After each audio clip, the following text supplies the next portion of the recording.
Programme timeline सां गॾु आऊं आहियां असद मुमताज़। नाज़रीन, साल 2022 पंहिंजे आख़िरी हिसे में आहे। चंद घड़ियुनि खां पोइ, कुझु घड़ियुनि खां पोइ साल 2022 पंहिंजे इख़्तिताम पज़ीर थींदो। हीउ साल 2022 पाकिस्तान जी सियासी मंज़रनामे ते कीअं थियो आहे, मुल्क में सियासत में ऐं अस्करी जेका क़यादत में तब्दीली आई, उन जा मुल्क ते कहिड़ा असर थिया आहिनि, मुल्क के चैलेंजिस कहिड़ा रहिया, PDM जो इतिहाद हुकूमत टेक ओवर करण खां पोइ हुननि जी कारकर्दगी कीअं रही, साल 2023 में इम्कानी तौर ते कहिड़ियूं तब्दीलियूं थियण वारियूं आहिनि। अॼु के प्रोग्राम जे हिन हिसे में असां इन ते ई ॻाल्हाईंदासीं। ऐं असांखे प्रोग्राम में जॉइन कयो आहे मुल्क जो मुमताज़ तजिया निगार ऐं कॉलमिस्ट जनाब सलमान आबिद साहब। सलमान आबिद साहब, प्रोग्राम में खुश आमदीद। जी, वालेकुम सलाम। अच्छा सलमान आबिद साहब, अगर हमें आपसे इस बात से शुरू करूँ तो 2022 में मुल्क में सबसे बड़ी तब्दीली आपको क्या नज़र आई? देखिए, बुनियादी तौर पे तो जो रिजीम चेंज का मामला है वही सबसे बड़ा पाकिस्तान की पॉलिटिक्स में एक सबसे बड़ा इवेंट था जिसने सब कुछ बदल के रख दिया है। इमरान खान साहब जिस उसमें थे इत्तेमाद के साथ कि उनकी हुकूमत ना सिर्फ 5 बरस पूरे करेगी बल्कि अगला इंतखाब भी जीतेगी, लेकिन वो सिविल मिलिट्री ताल्लुकात की जो के दरमियान जो तनाव था उसका शिकार हो गए। और यही सबसे बड़ी तब्दीली है पाकिस्तान के अंदर, जो रिजीम चेंज, क्योंकि पाकिस्तान की सियासी तारीख में कभी भी अदम इत्तेमाद के जरिए हुकूमतें तब्दील नहीं हुई हैं। और एक आम राय यही पाई जाती है पाकिस्तान में कि अदम इत्तेमाद की तहरीक अव्वल तो कामयाब नहीं होती है, अगर कामयाब होती है तो उसके पीछे एस्टैब्लिशमेंट होती है। यही वो तब्दीली है जो पाकिस्तान की सियासत में मैं समझता हूँ एक बहुत बड़ा एक्शन हुआ रिजीम चेंज के नाम पर, जिससे पूरा पॉलिटिकल सिनेरियो जो है वो रिविजिट हो गया। तो आप समझ रहे हैं कि ये तारीख में पहली मर्तबा हुआ है कि अदम एतमाद के ज़रिए मुल्क के प्राइम मिनिस्टर को जो है उसकी हुकूमत ख़त्म की गई। लेकिन अदम एतमाद तो एक कानूनी नुक्ता है, उसके जरिए हुकूमतें अपना गिर सकती हैं, इसमें कोई शक नहीं है। जी सर। लेकिन सबको पता है कि हमारे यहाँ हुकूमत कैसे तब्दील हुई है। और अब जिस तरह की गुफ्तगू जनरल बाजवा साहब के बारे में या बाकी लोगों के बारे में सामने आ रही है जी, और वो जाहिर करता है कि ये सारा खेल जो है सिर्फ अदम एतमाद एक हथियार था ना जी। तब्दीली जैसे आई है पाकिस्तान के अंदर वो सबको मालूम है। ठीक है सलमान आबिद साहब, आप कह रहे हैं कि इमरान खान की तब्दीली हुई है, लेकिन हमने देखा कि इमरान खान के साथ बाजवा साहब ने भी अलविदा कहा। तो एक तरफ सियासी तब्दीली हुई, दूसरी तरफ अस्करी तब्दीली हुई। इन दोनों तब्दीलियों का मुल्क पे क्या असर पड़ा? देखिए ना, तब्दीली का असर ये पड़ा है कि आज पाकिस्तान की सियासत और मईशत जो है वो स्टेक के ऊपर लगती है। पाकिस्तान की सिक्योरिटी के मामला इस वक्त जिस नहज पे पहुंच गए हैं वो भी आपके सामने है। यानी ये जो पूरा का पूरा उस रिजीम चेंज, चाहे वो मिलिट्री कॉन्टेक्स्ट में हुआ है चाहे वो सियासी कॉन्टेक्स्ट में हुआ है, पाकिस्तान आगे बढ़ने की बजाय पीछे की तरफ गया ना। अब तो पाकिस्तान में डिफॉल्ट की बातें भी हो रही हैं, फिर सियासी बदइत्तेमादी का माहौल इतना आगे बढ़ चुका है और जिस किस्म की इकोनॉमिक्स हमारी सिचुएशन बन गई है वो तो जाहिर करता है ना कि इस और फिर जिस तरह से इदारों के बारे में टकराव की पॉलिसी सामने आई है और जिस किस्म का सोशल मीडिया पे एक रिएक्शन आया है इदारों के बारे में, ये सब चीजें हैं ना जिसकी वजह से हम ये कह सकते हैं कि पाकिस्तान में 2022 का साल जो है वो सियासी हवाले से भी, माशी हवाले से भी, सिविल मिलिट्री ताल्लुकात के हवाले से भी और जो लबो लहजा इमरान खान ने इख्तियार किया जी सर, वो सब चीजें जो है गैर मामूली बातें हैं। और इतनी आसानी से फिर जिस तरीके से इमरान खान ने इक़्तिदार से निकलने के बाद उस पर चैलेंज किया है, रेजिस्ट किया है उस पूरे रिजीम चेंज के मॉडल को, वो भी पाकिस्तान में गैर मामूली बात है। कोई इतनी आसान काम तो नहीं है कि इमरान खान ने 60 जलसे भी कर दिए, बड़े बड़े जलसे भी किए, दबाव भी डाला, फिर एस्टैब्लिशमेंट पे जिस तरह की उनकी तनकीद आई है सामने, उससे यकीनी तौर पे सिविल मिलिट्री ताल्लुकात और ज्यादा खराब हुए। और फिर जो बाई इलेक्शंस हुए हैं 22 हल्कों में, और फिर इमरान खान 7 हल्कों की पॉपुलैरिटी जो है वो जो कहा जा रहा था कि इमरान खान एस्टैब्लिशमेंट के बाद बगैर कुछ नहीं जीत सकते, तो उन्होंने इंतखाबात भी जीत के दिखाए हैं जी। लेकिन सलमान आबिद साहब अगर भी बड़ी आगे जी सलमान आबिद साहब, अगर हम सिलसिलेवार ना नंबर वाइज अगर हम बात करें तो तहरीक इंसाफ और इमरान खान के लिए 2022 आपने कैसे देखा?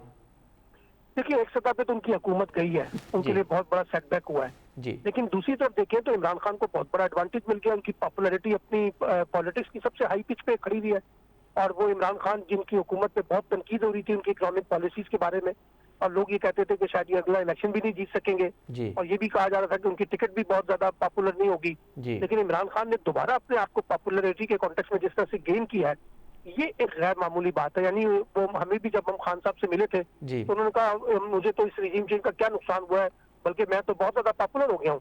तो एक सतह के ऊपर इमरान खान को जहाँ डिसएडवांटेज हुआ है वहां उसे एडवांटेज भी ले लिया है। इस वक्त 13 जमातें एक साइड पे खड़ी है, इमरान खान अकेले खड़े हुए जी। और भला नून लीग और PDM की जमातों, PDM के लिए आपने ये 2022 कैसे देखा? क्या नून लीग फातेह हुई है? नून लीग को फतेह हुई? देखिए उनको इख्तिदार तो मिल गया ना पीडीएम को, इसमें तो कोई शक नहीं है। जी। लेकिन जो इख्तिदार मिलने के बाद की जो सिचुएशन बनी है उसने पीडीएम का जनाजा निकाल दिया इस वक्त। आप देख लीजिए, ना वो सिर्फ इस्लामाबाद के इलेक्शन कराने के लिए तैयार है, वो लोकल गवर्नमेंट के ना सिंध में और हैदराबाद में कराची में इलेक्शन कराने के लिए तैयार है, ना वो वफाकी हुकूमत की सतह पे इंतखाबात कराने की बात कर रहे हैं। तो अब तो बातें आ रही हैं कि इंतखाबात में ताखीर कर दी जाएगी, एक बरस की मुद्दत बढ़ा दी जाए, 6 माह की बढ़ा दी जाए, माशी इमरजेंसी लगा दी जाए। अब इस तरह की बातें हमारी चल रही हैं। तो मसला ये है कि वो तो खुद एतराफ कर रहे हैं। अभी आपके सामने परसों ख्वाजा आसिफ साहब ने कहा है कि बेहतर होता कि जैसे ही असम्बलियां तहलील हुई थी, जी। अपना तरीके में इत्तेमाद कामयाब हुई थी, तो हमें फौरी तौर पर इलेक्शन का रास्ता इख्तियार करना चाहिए था, क्योंकि ये तो उल्टा हम में पड़ गया। और सबसे ज्यादा नुकसान अगर इन 13 जमाती इत्तेहाद में किसी जमात को हो रहा है तो वो तो मुस्लिम लीग नून है जो सबसे ज्यादा स्टेक पे लग गई है, क्योंकि पंजाब भी उनके पास एक मेजर ग्राउंड है जहाँ पे उन्होंने खेलना है। और वहीं पर उनको तहरीक इंसाफ ने बड़ा टफ टाइम दिया है जुलाई और अक्टूबर के बाई इलेक्शन के अंदर। तो सलमान आबिद साहब, तो फिर 2022 में आपने इमरान खान पे भी बात कर ली, पीडीएम पे भी बात कर ली, तो 2022 में मुल्क को चैलेंजेस सबसे बड़े क्या, कौन से चैलेंजेस थे और उनका आपने? सबसे बड़ा चैलेंज तो आपको वही पड़ा है ना, इकोनॉमिक्स का।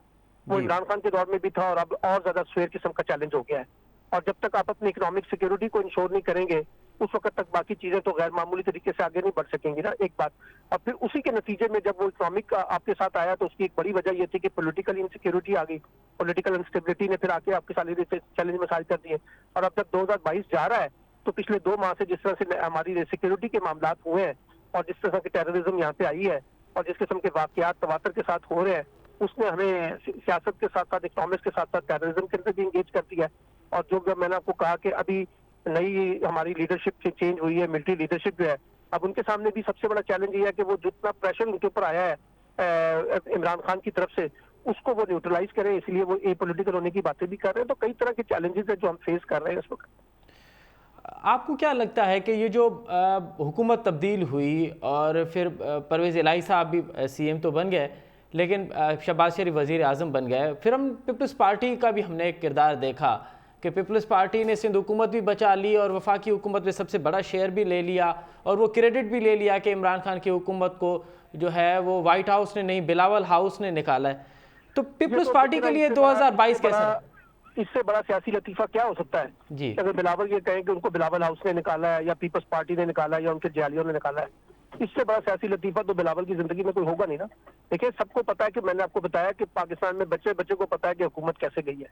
अगर किसी को डाउट है तो वो माइक लेके चला जाए सड़कों पर, लोगों से पूछना। ठीक है सलमान साहब, ये तो आप बार बार ये तो आप ठीक कह रहे हैं जो आपका नुक्ता नज़र है, लेकिन मेरा मुख्तसर ये सवाल ये था कि पीपल्स पार्टी ने क्या गेन किया, क्या लॉस किया? देखिए ना, पीपल्स पार्टी के पास तो इस वक्त सिंध की पॉलिटिक्स को सर्वाइव करना है ना उन्होंने। उनके पास तो इस वक्त सबसे बड़ा ऑप्शन ये है कि वो सिंध के अंदर अपनी पॉलिटिक्स को मेंटेन रखें। उन्होंने रखा हुआ है, ये इसमें उन्होंने कामयाबी हासिल की है। एस्टैब्लिशमेंट के साथ उनके ताल्लुकात भी बहुत अच्छे हैं। फेडरल गवर्नमेंट में उन्होंने हिस्सा भी अपना ज्यादा ले लिया। जैसे आपने कहा, बिलावल साहब वजीर खारजा भी बन गए माशाल्लाह, पूरे दुनिया की सैर सपाटे भी वो कर रहे हैं। तो इसलिए उनको तो कोई बहुत बड़ा नुकसान नहीं हुआ। लेकिन अब ये देखना पड़ेगा कि जब अगला इलेक्शन आएगा तो पीपल्स पार्टी जो पंजाब में अपने रिवाइवल की बातें कर रही है, केपीके में अपने रिवाइवल की बातें कर रही है, बलूचिस्तान में रिवाइवल की बातें हो रही है, क्या जरदारी साहब के पास कोई कार्ड है जिससे वो इन सब चीजों को रिवाइव कर सकेंगे? वरना वो तो उनकी पॉलिटिक्स पहले भी सिंध तक महदूद है, अभी आइंदा भी सिंध तक महदूद नजर आती है। अच्छा सलमान आबिद साहब, आपने 2022 की तो बात कर ली, अब 2023 में इम्कानी तौर पे आपको कैसा नजर आ रहा है, कैसा होगा मुल्क का सियासी मंजर? 2023 जो है इलेक्शन ईयर है, जितना मर्जी इसमें जितना जोर लगा लें, फाइनली अल्टीमेटली आपको इलेक्शन की तरफ जाना पड़ेगा। अब वो इलेक्शन ईयर के अंदर जो है ना, फिर महाजराई, टकराव, इल्जाम तराशियां, इंतखाबी कैंपेन, ब्लेम गेम, ये सब चीजें चलेंगी। तो मुझे तो इसके अंदर लगता है कि ज्यादा महाजराई होगी। जब तक के इंतखाबात नहीं हो जाते, इंतखाबात के नताइज नहीं आ जाते, नई हुकूमत नहीं बन जाती, उस वक्त तक पाकिस्तान का सियासी मंजरनामा जो है उसमें महाजराई रहेगी। और इसी महाजराई के नतीजे में हमारी जो मईशत के मामले में जो बड़े फैसले होने चाहिए, मुझे नहीं लगता कि वो फैसले हो सकेंगे। तो एक बड़ा टफ ईयर है 2023। और फिर खासतौर पर जो सिक्योरिटी के इस वक्त नए हालात हैं, उसमें और ज्यादा चैलेंजेस का सामना करना पड़ेगा। तो आपको क्या लगता है कि इमरान खान के लिए 2023 कैसा होगा? इमरान खान के लिए कोई इतना अच्छा ईयर नहीं है जिस तरह से हमें नजर आ रहा है। इमरान खान के लिए रास्ते में रुकावटें बहुत ज्यादा है। वो सियासी रुकावटें भी हैं, इंतजामी रुकावटें भी हैं। अब वो इमरान खान उन सब चीजों का कैसे मुकाबला करते हैं वो एक अलग बात है। और सबसे बड़ी बात यह है कि जब इलेक्शन होने जाएगा तो देखा जाएगा कि इमरान खान साहब कहाँ तक अपने आप को, वो जो कहते हैं कि वो 2/3 मेजोरिटी से आएंगे, अपनी किस हद तक बर्तरी को कायम रख सकेंगे या नहीं रख सकेंगे।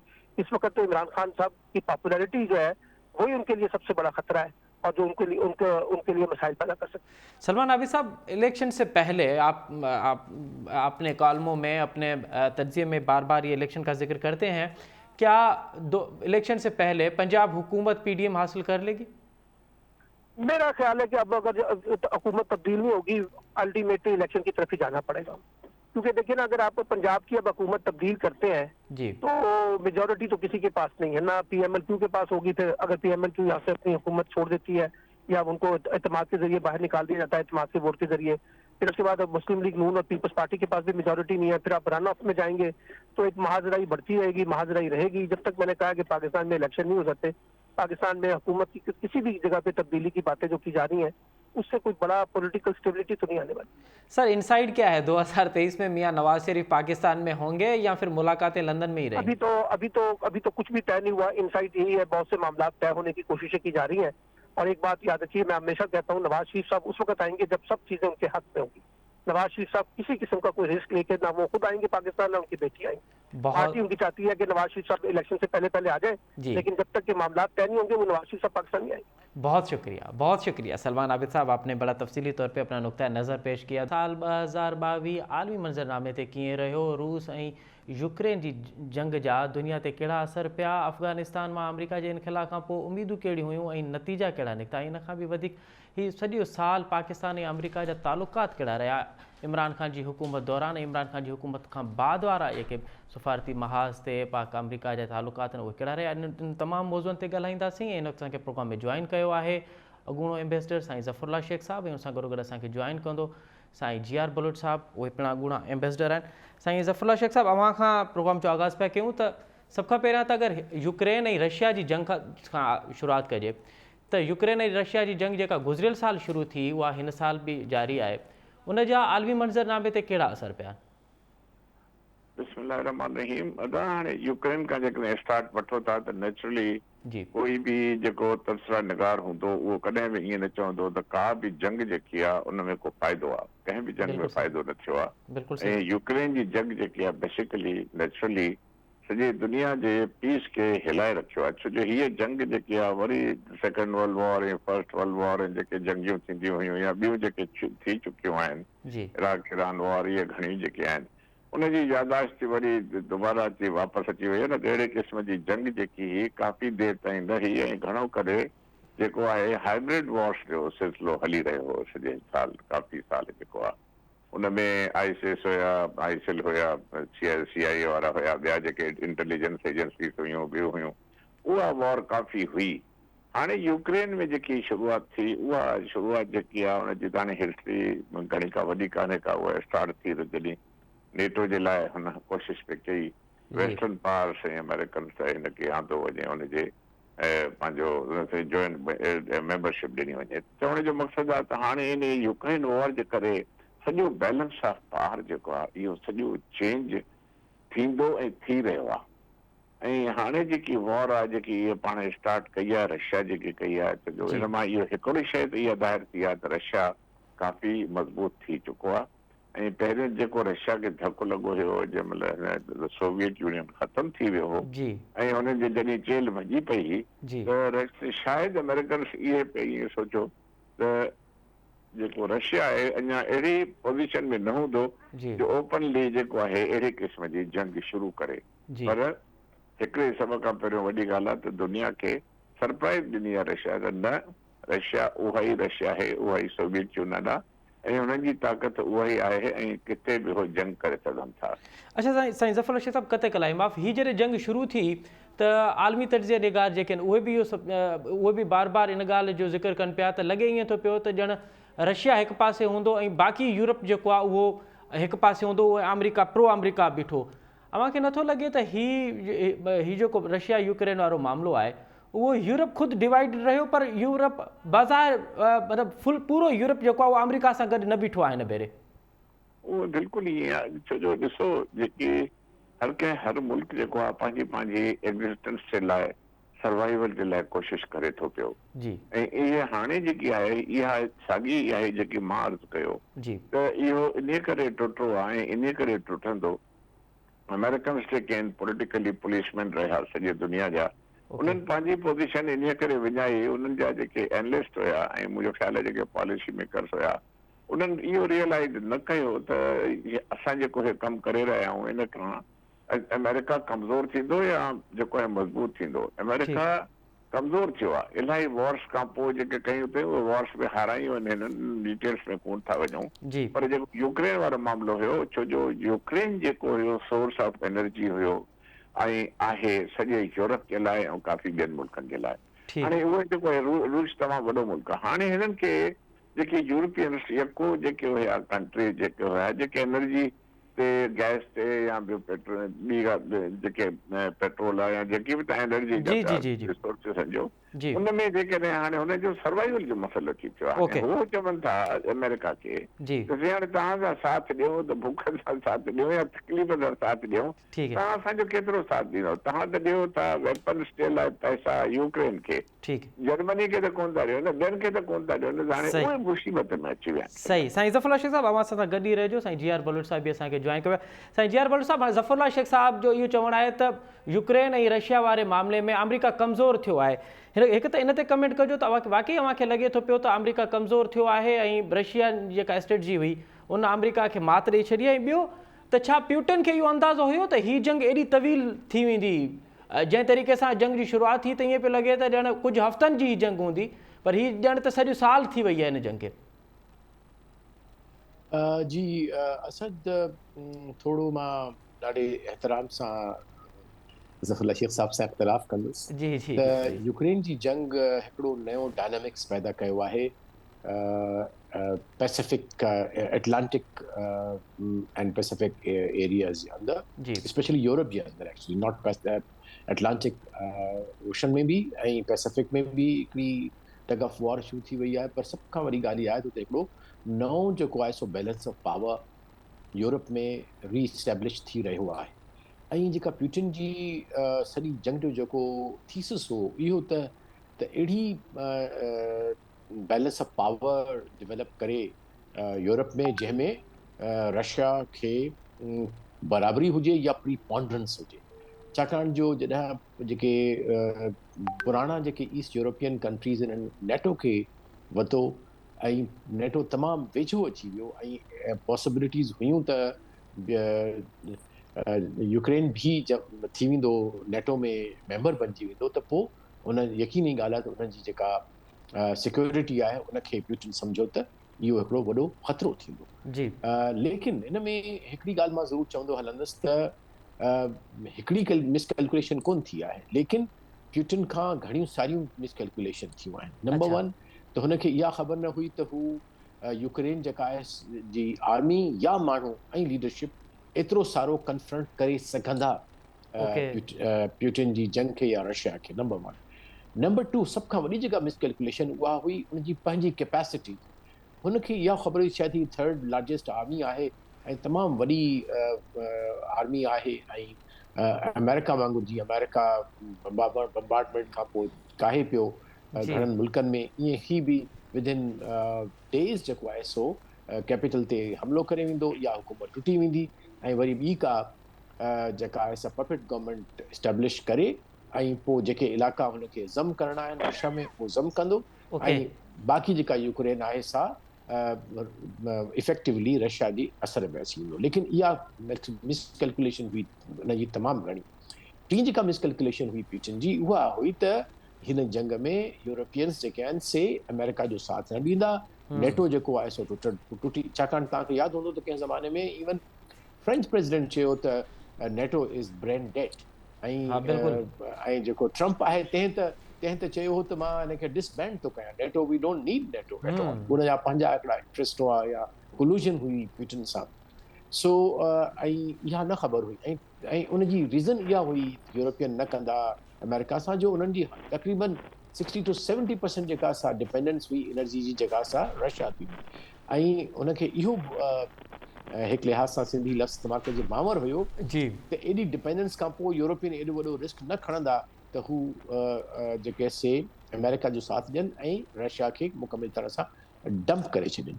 तो आई थिंक इन्हनि टिन्ही ऐं ॿियो जेको हो जेको जंहिंजो शायदि उनखे अंदाज़ो हूंदो त इंटरनेशनल जेको ओपिनियन आहे सो एतिरो हिन जी जंग जे ख़िलाफ़ थींदो त उनजा सुठे मां सुठा दोस्त लाइक मोदी बि जी इन पब्लिक इन पब्लिसिटी ऐं इन में ख़ासि तरह उनखे प्रोजेक्ट कयो वियो त the era of war is over mister Putin, इहो बि उनखे चयो जेको तमामु वन ऑफ द क्लोज़ेस्ट जेके अलाए हुआ प्यूटिन जा। सो जी मां कोन थो सम्झां त प्यूटिन जेको आहे सो को असेंडेंसी ते आहे। अमेरिका इनफैक्ट वधीक स्ट्रेंथन थियो आहे, नेटो वरी रीइमर्ज थियो आहे, जेका इररिलेवेंस हुई नेटो जी ट्रंप जे ज़माने में कई वई, उन खां पोइ ऐं जंहिं तरह सां यूरोपियन जेके आहिनि से रशिया सां तालुकात उन्हनि जा वधाया ऐं पंहिंजो पाण में जेका उन्हनि जी टग ऑफ वॉर हुई लीडरशिप जे लाइ, ऐं ख़ासि तरह ब्रेक्स खां पोइ जॾहिं ब्रिटेन निकिरी जी वियो जी जी यूरोपियन यूनियन मां, त यूरोपियन यूनियन जी इतिहाद मुकमिल तरह सां टुटी फुटी वियो। त मां कोन थो सम्झां त हिन में अमेरिका कमज़ोर थियो आहे, अमेरिका तमामु मज़बूत ठीकु थियो आहे। आहे, नेटो जो लीडरशिप, यूरोप जी लीडरशिप उन वटि आई आहे। जी तव्हां चओ पिया त 2022 में रशिया जेको आहे, रशिया लाइ ॾुखियो साल रहियो आहे, अमेरिका लाइ या यूरोप जे ॿियनि मुल्कनि लाइ एतिरो ॾुखियो न रहियो आहे यूक्रेन रशिया वार जेका आहे। अच्छा साईं जी आर बुल्ला साहिबु, हाणे 2023 में अव्हांखे हीअ वार कीअं पई नज़र अचे? 2023 में हिन वार जो ख़ात्मो अव्हांखे नज़र पियो अचे या अव्हां सम्झो था पिया त हीअ अञा तवील थींदी? ॾिसो तव्हां जॾहिं इहा जंग शुरू थी हुई त जी काफ़ी दोस्त हुआ, उहे चवनि त बसि कुझु ॾींहंनि जी ॻाल्हि आहे, कुझु हफ़्तनि जी ॻाल्हि जी आहे, कुझु बिल्कुलु महीननि जी ॻाल्हि आहे। ऐं मुंहिंजो इहो हमेशह शुरू खां रहियो त न, हीअ जंग वधंदी, इहा जंग वॾी हलंदी ऐं इहा जंग जल्दी ख़तमु न थींदी, इन करे जो इन जंग सां जुड़ियल आहे सर्वाइवल प्यूटिन जो। जेकॾहिं हू जंग हाराए थो त हुनजी हुकूमत ख़तमु थी वेंदी। ऐं ॿिए तरफ़ जेको आहे सो लीडरशिप ऑफ अमेरिका जो स्टेक आहे ऐं जेको ज़ेलेंस्की जेको उन्हनि जो पंहिंजो आहे उन जी लीडरशिप जो आहे। सॼो नक्शो तब्दील थी सघे थो जेकॾहिं इहा जंग नेटो हाराए थो वञे। ॿी ॻाल्हि जेका बिल्कुलु आहे सही।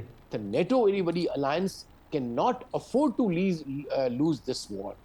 Russia is a country, it doesn't have an alliance, लेकिन हुन तव्हां ॾिसो त हिकिड़ो नेटो आहे जंहिंमें 20 खां 22 जेके से मुल्क आहिनि ऐं उहे उन जो हिसो आहिनि। त जेका प्रीपॉन्डरेंस आहे स्ट्रेटेजिक, जियो स्ट्रेटेजिक ऐं जियो इकोनॉमिक, उन्हनि जी ज़हन खे ॾिसी NATO will go to any extent to make sure त हू जंग न हाराइनि, यूक्रेनियन जंग न हाराइनि। ऐं सभ खां वॾी जेका स्मार्ट मूव आहे, जेका के माण्हू उन सां एग्री कनि या डिसएग्री कनि, जी त नेटो पंहिंजा फोर्सिस या बूट ऑन ग्राउंड न कया आहिनि। ओके उहा पॉपुलेशन जेका सा यूक्रेन जी लड़े पई थी, त हाणे जेको आहे सो ज़ाहिर आहे अमन थींदो नेगोशिएशन टेबल ते, लेकिन हींअर जेको ॿिन्ही साइडनि जूं जेके पोज़ीशन्स आहिनि त तमामु अपार्ट आहिनि, तमामु परे आहिनि। यूक्रेन जेको आहे सो उहे हिसा जेके एनेक्स कया आहिनि रशिया, उहे उनखे कंसीड करण लाइ तयारु न आहे। ऐं रशिया जेको हींअर ॾिनो आहे पंहिंजो प्रपोज़ल त हू यूक्रेन जेको सो उनखे एक्सेप्ट करे, डोनेक्स ऐं क्रीमिया ऐं जेको टियों ईस्ट में इलाइक़ा आहिनि उहे त एज़ पार्ट ऑफ रशिया। लेकिन यूक्रेन जे प्रेसिडेंट वरी पंहिंजो हिकिड़ा 10 पॉइंट ॾिना आहिनि इन जा पीस प्लान जा, जंहिंमें हू ॾाढो वाज़ह चवे थो त असां हिकिड़ी इंच बि जेको आहे सो कोन ॾींदासीं। पर असां जी आर बुल्ला साहिबु इहा उमेद कयूं था पिया त अलाह कंदो त हिकु नओं साल अचे थो 2023 वारो, उन में इहे मामला जेके न सिर्फ़ु रशिया ऐं यूक्रेन वारी जंग जेका आहे उहा इख़्तिताम पज़ीर थींदी, पीस थींदो, दुनिया में अमुन थींदो, ऐं दुनिया में जिते जिते ॿिया मामला थियनि था पिया उहे बि अमुन जे तरफ़, उन ते बि अमुन खे फतह थींदी। साईं जी आर बुल्ला साहिबु, हाणे भला अचूं था पाड़ेसरी मुल्क अफ़गानिस्तान में, त अफ़गानिस्तान जे अमेरिका जे इनखिला खां पोइ दुनिया जूं उमीदूं कहिड़ियूं त कहिड़ो अफ़गानिस्तान दुनिया ॾिसणु पई चाहे ऐं उन्हनि जे नतीजे में कहिड़ो अफ़गानिस्तान उन्हनि खे मिलियो आहे? नतीजा कहिड़ा साबित थिया आहिनि ऐं उमीदूं कहिड़ियूं हुयूं अफ़गानिस्तान में? ख़बर न तव्हांजो प्रोग्राम केतिरो वॾो आहे सर, मुंहिंजो छाकाणि तव्हां जो छाकाणि जो चयो पे त असां 2023 ते कंदासीं रिफ्लेक्ट, हा, त मुंहिंजो हिकिड़ो कॉमेंट आहे, पोइ मां अफ़गानिस्तान ते अचां थो। त 2023 जेको आहे उन में जेतिरा बि आफ्टर इफेक्ट्स जेके आहिनि 2022 जा, उहे तव्हांखे ज़ाहिर नज़र ईंदा। ठीकु आहे। मसलन वेस्ट जेको इंडस्ट्रियलाइज़ वर्ल्ड आहे so it is very much poised to be into recession.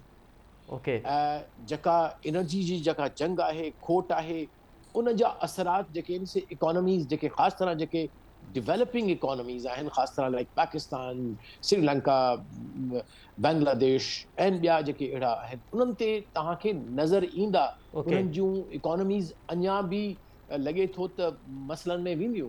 So I am sorry, despite our best effort to be optimistic, लेकिन मां इहो चवंदो हलां त 2023 तमामु मुश्किल साल थियणु लॻो आहे जेकॾहिं दुनिया पाण में गॾिजी इनखे हल न करे.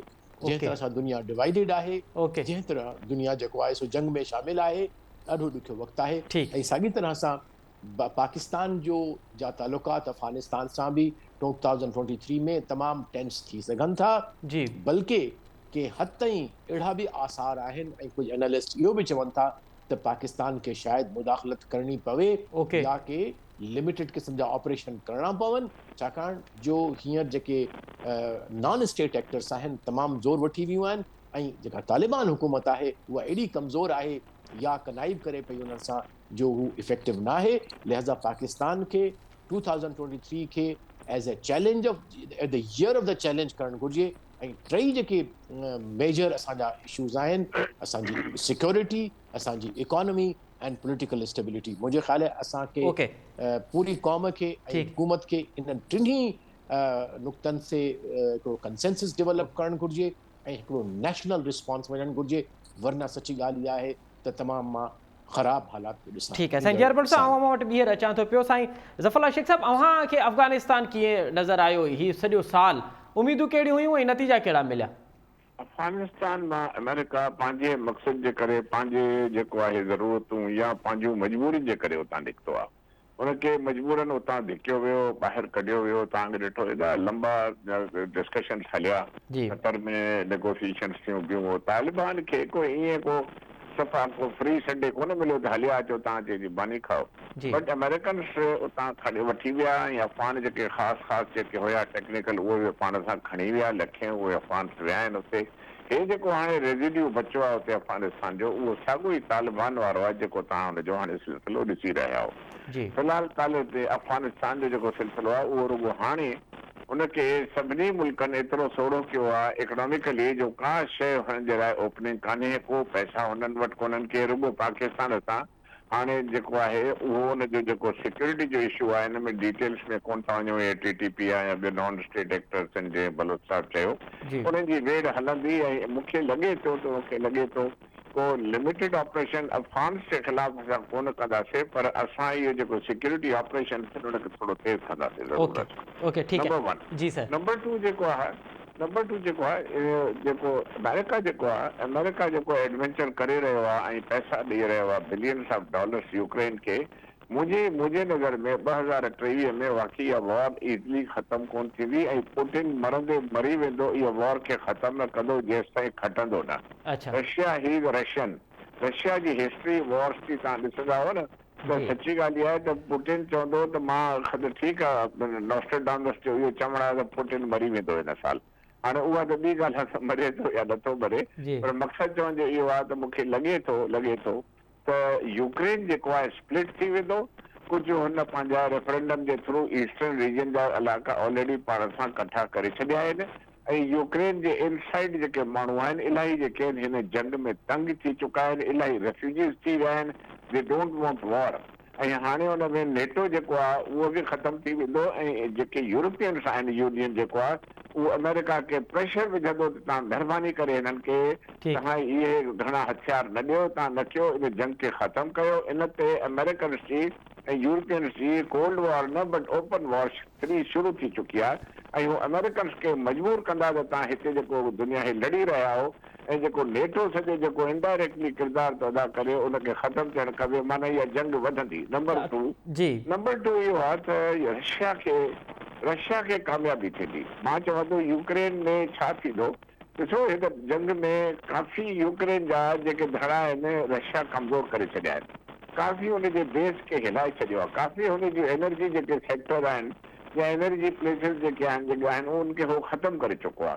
जेको आहे उनखे न्यूक्लियर वारनि खे त बचाव करे छॾियो आहे हुन, पर ॿियूं सम्झूं जंहिं सभु जेके हुतां यूक्रेनियंस निकिरी चुका आहिनि, हाणे हुते रुगो माण्हू जेके बचा आहिनि उहे इहे रशियन सां न विड़ी सघंदा। नेचुरली कैजुअलिटीज़ रशियन जूं बि थियूं आहिनि। ओके हिकिड़ी मां तव्हांखे ॻाल्हि ॿुधायां हुजे, अॼु बि रशिया चाहे त यूक्रेन खे 2 ॾींहंनि में टेक ओवर करे सघे थो, कीव ते पहुची सघे थो, पर हो ॾाढो आहिस्ते आहिस्ते क्लियरली वञनि था पिया ऐं हीअ जंग रशिया कॾहिं बि न हाराईंदो। चले सर इहो त इहो ऐं रशिया जेको अफोर्ड करे सघे थो, रशिया पंहिंजा माण्हू था मरनि या हुनजा एॾो को मसइलो कोई कोन्हे को। अञा त यादि रखो जी सर, अञा जेको अलायंस आहे जेको थींदो, मूंखे जेको लॻे थो उन में ईरान, उन में टर्की, उन में चाइना, इहे रशिया जो साथ ॾींदा लॉन्ग वे यूक्रेन वॉर में। नेटो बेटो कोन पुॼंदी हिन सां। अल्टीमेटली अमेरिका हाराए वेंदो ऐं अमेरिका इकोनॉमिकली बि डाउन थी वेंदो, पॉलिटिकली भी डाउन थी वेंदो, अमेरिका कमज़ोर थी वेंदो। ठीकु है सर। सर भला अमेरिका वारे मामले ते अचूं था पिया साईं ज़फ़रुल्लाह शेख साहब, पाकिस्तान जा 2022 में अमेरिका सां लाॻापा कीअं रहिया, छाकाणि असां प्रोग्राम जे बि आख़िरी हिसे में आहियूं, मुख़्तसर नवां ॿुधाइजो त कीअं अव्हां पाकिस्तान जे तालुकात खे ॾिठा 2022 में? घटि अख ॿूट हले पई। पाकिस्तान सां जेके तालुकात अमेरिका जा हुया उनमें काफ़ी अख ॿूट रही आहे। असां पंहिंजी स्ट्रेंथ बि शो कई आहे ऐं उनमें अमेरिकन सां कॾहिं यानी विच कैरेट एंड स्टिक वारो सिलसिलो बि रहियो आहे। उहो हुननि बि ईअं कयो आहे, असां बि ईअं कयो आहे। असां बि सख़्ती ॾेखारी आहे, हुननि बि सख़्ती ॾेखारी आहे। असां बि सख़्तु लफ़्ज़ इस्तेमालु कया आहिनि, हुननि बि सख़्तु लफ़्ज़ इस्तेमालु कया आहिनि। मक़सदु चवण जो इहो आहे त हाणे अंग्रेज़ीअ में चवण आहे मैरिज ऑफ कन्वीनियंस। हाणे जेकी रिलेशनशिप आहे कन्वीनियंस जी रिलेशनशिप आहे, अमेरिका खे इहो अमेरिकन्स इहो रियलाइज़ कयो आहे त पाकिस्तान जी असांखे ज़रूरत आहे, छो जो सॼो जेको चाइना जो ऐं ॿियो सॼो ख़ितो जेको सॼो थिए थो पियो उनमें पाकिस्तान जो तमामु इम्पोर्टेंट पार्ट आहे, ख़ासि करके गल्फ कंट्रीज़ में, छो जो उनजी पॉलिसी बि चेंज थी रही आहे। तव्हां हुनखे डिस्कस कोन कयो आहे। सऊदी अरेबिया प्लस ॿिया जेके आहिनि, उते हुतां इसराइल बि अमेरिकन्स खे चए थो त अमेरिका जो पाकिस्तान खे तव्हां पोइ हिते न रखो, छो जो पाकिस्तान ई वॾो पार्ट प्ले करे सघे थो। सो मुंहिंजो जेको चवणु आहे 2023 में अमेरिका इहो ई चाहींदो त पाकिस्तान सां तालुकात सही रहनि, पर असां जेको तालुकात अमेरिका सां रखण था चाहियूं, छो जो असांखे इहा ख़बर पइजी चुकी आहे त हे सिंसियर नाहे, पाकिस्तान जो सिंसियर फ्रेंड नाहे ऐं कॾहिं बि असां सां वफ़ादार न रहंदो। हाणे असांखे न को F-16 खपनि, न को कोबरा हेलीकॉप्टर्स खपनि, न को उन जूं टैंक्स खपनि। We are not dependent on them. We have a nuclear bomb, we have nuclear missiles, we have everything. So चवण जो मक़सदु इहो आहे त हाणे जेको रिलेशनशिप रहंदी हिकिड़ी इक्वल टू इक्वल बेसिस ते रहंदी, उनमें को मां सम्झा थो शक न आहे। ठीकु है साईं। साईं जी आर बलोच साहब, अव्हां ॿुधाइजो त अव्हां खे तालुकात कीअं रहिया, लाॻापा कीअं रहिया पाक अमेरिका 2022 में ऐं 2023 में अव्हां खे कीअं पिया नज़र अचनि? ॾिसो, अमेरिका सां तालुकात जेके आहिनि से गवर्नमेंट्स जो वॾो असरु पवे थो। हिन खां पहिरीं गवर्नमेंट जो हिकिड़ो हुयो पर्सपेक्टिव, जेका PTI गवर्नमेंट थी हुन अमेरिका ते, बल्कि हुन अमेरिका जे विड्रॉल खां पोइ अफ़गानिस्तान मां कुझु स्टेटमेंट्स ॾिनियूं जिन खे कुझु माण्हू चवनि था त ईअं न चवणु घुरिजे हा त भई they have broken the shackles. Plus उन खां पोइ जेका थियरी पेश कई वई अमेरिकन कॉन्स्पिरेसी वारी, उन सां हिकिड़ो माहौल ॾाढो ख़राबु थियो विच में पाकिस्तान ऐं अमेरिका जे तालुकात जे हवाले सां। उन में ऐं पब्लिक लेवल ते ख़ासि तरह सां काफ़ी सारो धचको लॻो पाकिस्तान अमेरिका रिलेशनशिप खे। लेकिन मुंहिंजे ख़्याल नई जेका हुकूमत आई आहे PDM जी, उन्हनि में ख़ासि तरह जेको असांजो नौजवान फॉरेन मिनिस्टर बिलावल भुट्टो साहब आहे, उन ॾाढो कलीदी किरदारु अदा कयो आहे। उन काफ़ी सारो प्रोलॉन्ग्ड जेके से विज़िट्स कया आहिनि अमेरिका में, ऐं ईअं मूंखे ईअं लॻे थो एज़ अ एनालिस्ट त ॿिन्ही हुकूमतनि तरफ़ां ऐं उतां बि जेके रिस्पॉन्स आया आहिनि त उन्हनि वरी पंहिंजे रिलेशनशिप खे रीसेट कयो आहे। ऐं मूंखे लॻे थो त ईंदड़ साल में असां पाकिस्तान अमेरिका जे रिलेशनशिप खे अञा बि असां उन तरतीब सां ऑर्गेनाइज़ तरीक़े सां ऐं इंस्टीट्यूशनल जेको असांजो रिलेशनशिप हूंदो आहे उन ई फ्रेमवर्क में अॻिते मां वेंदो ॾिसां पियो थो। ऐं पाकिस्तान खे ज़रूरी आहे त पंहिंजा रिलेशनशिप बहितर रखणु घुरिजनि। वॾी महिरबानी साईं जी आर बलोच साहब, ज़फ़रुल्लाह शेख साहब, अवां ॿिन्हिनि मौज़ूअ में मुंहिंजी वॾी महिरबानी। नाज़रीन, अवां आलमी मंज़रनामे ते 2022 साल कीअं रहियो ऐं 2023 में इम्कानी तौर ते कहिड़ियूं तब्दीलियूं थियण वारियूं आहिनि, रूस यूक्रेन जंग जा असर आलमी दुनिया ते कहिड़ा पिया ऐं 2023 में इम्कानी तौर ते कहिड़ा थियण वारा आहिनि, हुन ते तफ़सीली तौर ते ॿुधो। उमेद था करियूं त हीउ हिकु नओं साल अचण वारो आहे, उहो दुनिया में अमुन क़ाइमु कंदो, दुनिया में अमुन जी फतेह थींदी ऐं जंग जेका आहे उहा हाराए वेंदी, दुनिया में जेको अमुन ऐं शांती जा जेको क़दम आहे उहो सुभारो थींदो। इन सां गॾोगॾु अॼोके प्रोग्राम जो वक़्तु पंहिंजी पुॼाणी थी थो पहुचे। असद ममताज़ खे ॾींदा इजाज़त, सदाईं गॾु।